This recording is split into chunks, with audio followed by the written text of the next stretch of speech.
Senate is suppletory, and if there is anything that affects the honor, integrity, or the functions of us individually or as a Senate here as an impeachment court, someone can rise on a question of personal or collective privilege. I won't do that, but may I just respond to what Senator Padilla said, since my name was mentioned and since the investigation announced by the NBI yesterday seems to be pertaining to this person as chairman of the 2019 organizing committee of the Southeast Asian Games.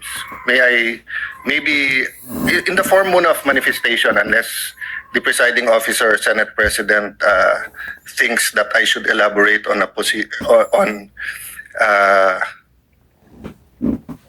by asking for time on a personal collective privilege, but I don't want to start that. Senator Judge Cayetano may make his manifestation. Okay. For the record, sir. So, first and foremost, sa sinabi po ni Senator Padilla, I won't ask na ipa-play na yung video, but quite exhaustive yung sinabi ni NBI Director about the Southeast Asian Games. So, if the intention was to have a chilling effect, we already have that chilling effect. May 11, hinabol dito sa session hall na to ng mga ahente ng NBI si Senator Bato. May 13, nagkaroon ng enkwentro, putukan, pinipilit ng NBI na hindi sa loob ng Senado, but we have all the evidence that it was inside the Senate. Other incidents, I do not want to evoke a reaction or debate because I want to respect my fellow senators. Much of this has been vented in the media, is in court. Director Matibag has promised us that he will give us a warrant issued by the ICC, has promised us that he will hold his agents na nanggulpi ng isang OSAA. He will be the one to implement the contempt order and hold them in his office, but wala ditong natupad. So when I mentioned his name, his position the other day that it was bad taste, walang personal yun. I mean, regardless kung sinong, even if it was a secretary, an alter ego of the president who wrote the prosecution team or the defense team to say, pwede bang next week kasi may seminar, I would have said the same thing, di ba? Na, look at the gallery. Kompleto parati dyan from Congressman Ace Barbers to many Congressman Ridon. I won't name all of you, but you're busy people. But you think this is important, so you take time out and you are here. Di ba? Of course, the prosecution team, you have to be, you are here. We are here. Despite of many, many other important things, not only investigations, not only the flood control, not only the BIR, not only, we're also talking about the nation being prone to volcanic eruption, to yung bagyo, buti, well, nasalanta pa rin tayo nung bagyong Inday. Ibang Inday ang pinag-uusapan natin dito sa impeachment. But still, we are here. So it was in good faith that I said, as an example, mukha namang masama kapag kayong isang bureau head. NBI director is a very important position, but it is a bureau. So if a bureau head, and tignan yung invitation, nakalagay sa invitation, or your representative, and we resolved it. So aksidente ba na yesterday, suddenly after I mentioned it, and after, during the weekend, many have been talking about na dapat ata hindi 16. So 21 na lang kami ngayon eh. So 2/3 of 21 is 7. Pag nabawasan pa kami ng 3, 13 na lang yon. Pero some will argue, mabawasan lang kami ng 1 o 2, baka 13 na rin yon kasi wala naman half person o 3/4 person. So all of these issues are valid. Question. The chilling effect is there, but am I intimidated? Wala na akong choice. Ilalabang ko na to, gagawin ko yun ang dapat kong gawin. Bumaliktad man yung sitwasyon, si President Marcos ang ini-impeach and I felt a certain way, ilalabang ko rin. Chief Justice man ang i-impeach, ilalabang ko rin. But for the record, Mr. President, go ahead and investigate. First of all, that's been investigated many, many times. COA, I'm not sure. I think the Office of the Ombudsman, ang nag-file pa ata, Chief of Staff mo eh. Senator Rob, I'm not sure but parang may kaso na nun. Senator Drilon quizzed us here. I was Speaker of the House but I chose to appear before the Senate to be able to answer all of those questions directly. The SEA Games, paulit-ulit yan. Biktima na ng speakership ng 2019 yan. Nahuli namin yung PR na sinabi kikiam, pinakain daw mga Muslim ng baboy, when it was chicken longganisa na pinakain. Pero nasiraan na tayo sa Malaysia, Indonesia. The SEA Games gave us so much honor. So far, it's still the biggest SEA Games in history. Many of our athletes launched their career, even going to gold medals in the Olympics. Our athletic and our yung aquatic natin center in Clark is one of the best in the world. Ang nagsabi nito yung Israeli coach ng isang foreign team doon. But go ahead if you want to investigate. But I just want to put on record, mukhang misfire. Bakit?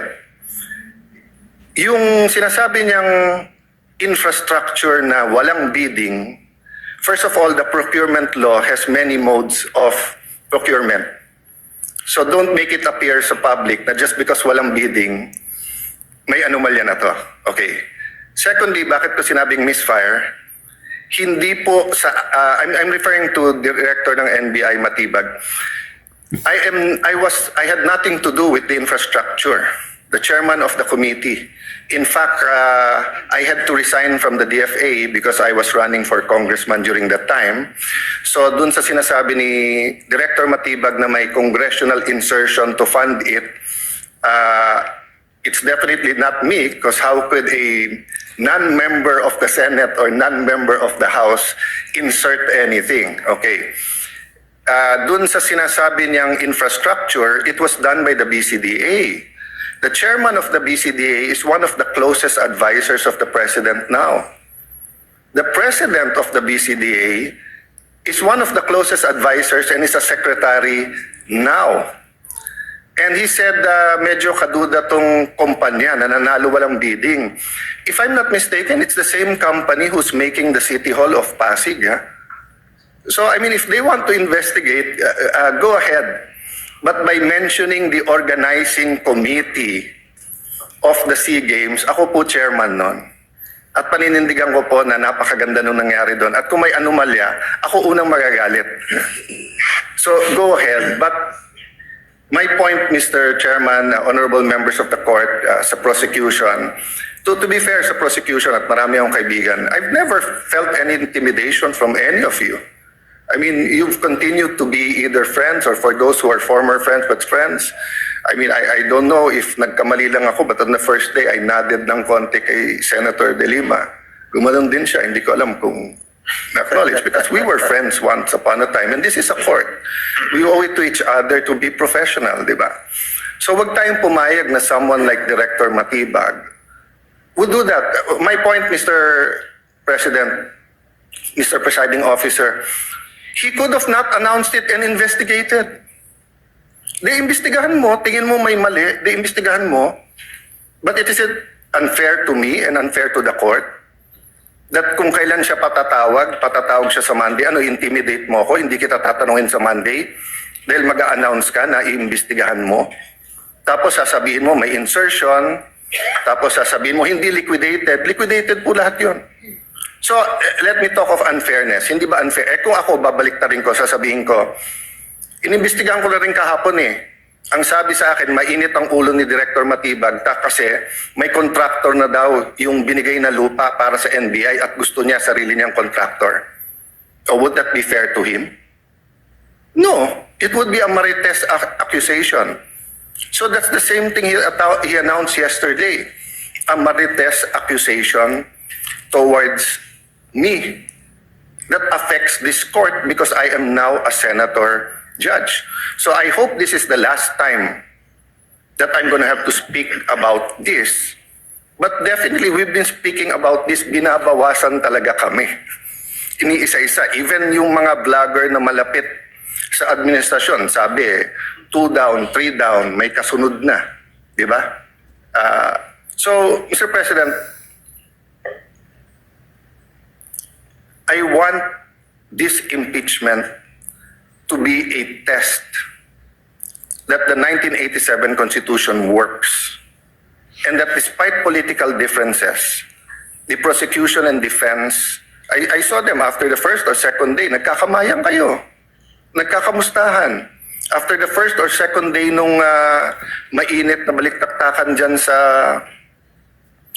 pre-trial, nagbabatian, di ba? Even in court. So we can't help but be emotional, we can't help but get mad at what we think is disgusting or sometimes crossing the line. But is there any question that for this verdict, whether it's for conviction or acquittal, to be accepted by the Filipino people, we have to make sure that the integrity of the court is intact. I will admit to you, nahirapan po ako. Wala si Senator Marcoleta. Iilan lang po kaming abogado dito. Si Senator Pangilinan, Senator Cheese, si Aimee is a law graduate, di ba? Pia. Senator Pia, Bam is a second-year law student and I'm encouraging him na tapusin niya. Total review na yung nangyayari ngayon.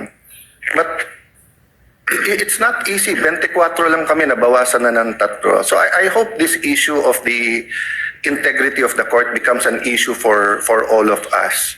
No, I'll repeat what I said when I was Senate President. Director, hindi mo kami natibag. So wag mo try itibagin tong representation na to o itong impeachment court because what you're doing is not helping. You investigate whatever you want to investigate. You want to investigate ba't ako nagpatubo ng balbas? Investigate mo, no problem with me. Pero wag mo nang i-announce